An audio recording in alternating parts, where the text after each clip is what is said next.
Talo whātu talafola Radio Samoa le nei fo i tai au, alo mai o talo le aswaraile. O leo wa amata wha asau vai leanga wha niukilia a Japani wa umona toe vai mama I o ngā Samuel Pasifika. O leitu lai whai le fiafiana nafi taimi ni usila, na lafo I mai le whainga o loo aua wa I mai le silia ma le tasi miliona tone. O vai leanga nei I o ngā Samuel Pasifika, ma o loo fuafua e o atu le tolu se fulu I le wha se fulu tausanga I whaiai.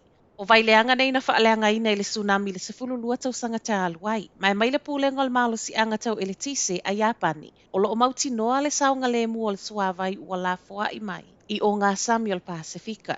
A o langolango ina e nisi o atu motu Pasifika e o mai lava I le afia na nafi.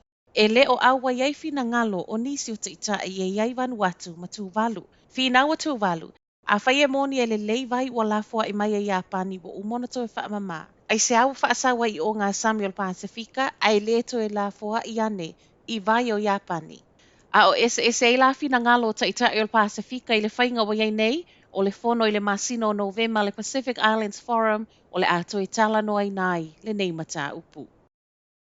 Wa mali lia le council au kilani e ala ilana palo ta safa iana na fie late wha atu peina to alua male malo. Le toe wha alelei au mea na wha aleanga ina e lo longa male a wha. Tusa lea male lua piliona. O le wha ai unga leo le palo tana nafi ma o lo o sawi tutono le nei maalienga. Le fitu se lau fitu se fulu male wha miliona e toe wha atau ele tusa male fitu se lau whale o ainga au kilani. Ua le ma whai neona toe no foia. O lo o sawi fo I male tolu se lau wiva se fulu miliona e wha alelei ai awala. Ma le valu se lau lua se fulu miliona e wha atu peipolo ke tia wapui pui ngā mai lo longa, e ono toe tutu pui le lumanai. O tupe umanei atu ufa atasi, o le afa atu pe ai ele malo le silia le titi ma le tasi piliona. A o le iwhai elfono tanga le council ana nafi, o le ana afea e se vaenga o tangata na wha aleanga ina whale, le fono le council ma wha aleo atu I ai o lātou fina ngalo.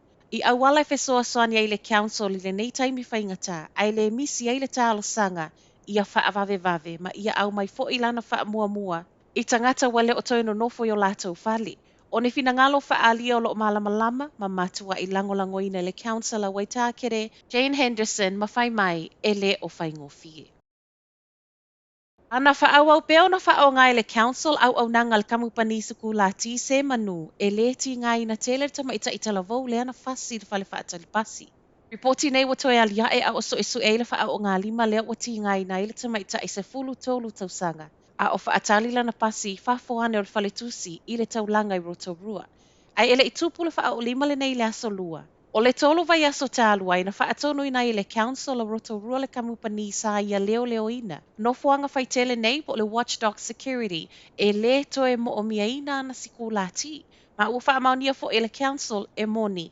O le ua whaamuta le kona karate ma le kamupani skulati. O le whale whaatale pasile nei wa ripotia le lawi loa I fusuanga ai mai se lava I le vau whana wa onga. O le ua toe wa ai le council o Rotorua e toe au mai skulati, ma ua whaatalo sanga I nai fo I le malo malana fesoa soani e ala I le whaau popo leo e awina atu I Rotorua. O loo wha o popo pe atu no uo o atu I aile vai rusi ma tau tia o le COVID wa ta uo le BA286. O Afrika ma Switzerland lea ua wha o popo I a Israelu, Denmark, Amerika ma Britania. E tu sama wha mauninga le World Health Organization. O le vai rusi le ne o COVID na mua I maawai Denmark, I le aso lua wha o Julai. Ma iso engo le ua wha maunia I siaki o pasese whai e malaiva alele wha apea ma siaki wha o ngai vai o tauta. E wheso o ta I maisi vai rusa le COVID na mua I sau itua, ma ua whainga tā nei, ona ele o whetau I mawai la au o tui pui, lea o lo o whai al taimi nei. Ma iso enga whai e tangata wa mau e le vai rusi le nei, ua ilo ai e le wheso o ta I cases, ma ua masalo mi ai wa malosi masawa le pepesi, o le BA286.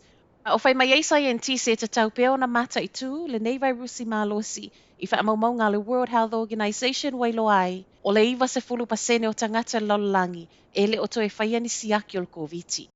Matala wha aiu, o leo wa whaalawi loa mai e leo le ingo le tamaita I masalo mia o ia leo lo whaalafi na Darius Talangi. O leo le a uma au kuso, e le ima walawa talangi po o le li o lo tau sa ilia. E tusa ma le fe ese a inga na tūla I mai le taulanga whaatawi au kilani, ma whanai ni si sa ia ilia taimi. Ma tā ufo ile nei wa umai le soifua o le toatasi. O talangi luas fulmalfata o sanga o lo sa ilia pea, pei tai ufa amaunia mai ai fo ia leo leo lo fia mau atu ma Tiari Boone Harris, o ia leo lo masalo mi o lo fesoa soani e fa alafi talangi. Tala na ole nei tai au, manuia le aso.